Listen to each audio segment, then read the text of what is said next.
все вокруг трепещет от добра. Все вокруг трепещет от добра. Вода от ласковых слов меняет структуру. Кристаллы выглядят как цветы необычайной красоты. А от гнева супротив, страх какой ужасный негатив. Душа человека совершенствуется под силой веры и добра. Но если мы почти на 80% из воды, то сколь добрые слова для нас важны. И от длительного холода сковывает душу дом душевного голода. Вначале нас, затем тех, кто вокруг нас. Ледниковый период ближе, чем арктические айсберги выходит. И важнее, кто в добре из нас правду находит.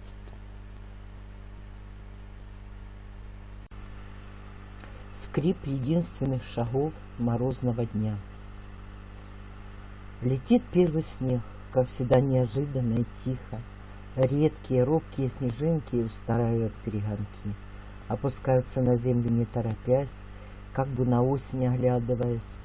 Загадываю, как падающим звездочкам, свои потаенные желания. Тороплюсь, как оказалось их и немало, шепчу прямо. Прошу, не противоречу природе, во всем должна быть поэтическая справедливость, судьбе на милость. В воздухе запахло зимой, даже войдя в квартиру, слышу его аромат нежный, дивный. Родная природа крепче нас помнит времена года. Каждое дерево хранит прикосновение прадедовских рук. Скоро метель укроет периной, сном своим неукротимым. Люблю, задрав голову, зажмурившись, принимать снежинки на лицо, их удивительное зимнее тепло.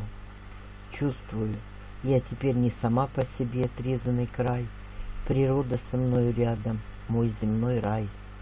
Каждая мечтаем услышать скрип единственных шагов морозного дня, того, кому нужна, для кого б не чужая была. Чистые креницы есть. Чистые креницы есть, и души чистые тоже. Если можешь через призму своего сознания пропустить людские страдания, значит, тебя поцеловал Господь.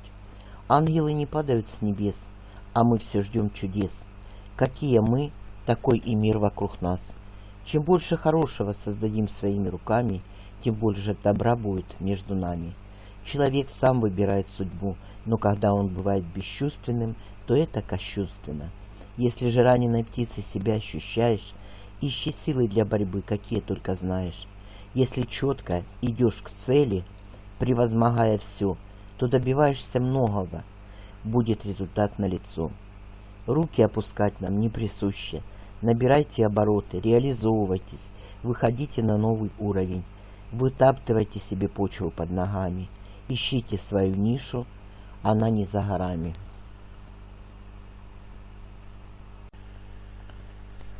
Кружатся вихри жизни. Кружатся вихри жизни дорогами земли. Каждый них ищет заветные пути. В иных, правда, уже вместо крови пучины течет жажда богатства и наживы. Господь создавал нас по своему подобию. Он не закладывал в основу алчность, сквернословие. Есть и нелюди, которые людскими слезами напиться не могут. Плачет по ним омут. Частица Господа в центре сердца каждого из нас. Но мы так кричим, что глушим и Его, и себя самого. В конце жизни мы имеем разбитую душу, но чтобы понять жизни смысл, нам и в 1000 лет путь непреодолим. Поиск наш постоянный, не прекращаем до конца жизни. Милость Божью ищем, да обрещем ли. Наша боль от суеты, невежества, непонимания, сами себе приносим страдания. Все хотим отыскать узкие врата в сад великого садовника. Кто чисто обретет, кто запятнан, тот теряет. Он вода и хлеб, он плоть и кровь, он смертное и вечное. Его взгляд через наши глаза светит всему миру. Мы искорка его огня, любовь не вечная жива. Каждый из нас уже пережил в жизни чувство слияния двух, но на склоне лет трепещет душа человека перед истиной, прожитого века. Мы сознанием растем быстро, и в конце жизни, как птицы, собираемся душами в стаи и покидаем пределы родного края.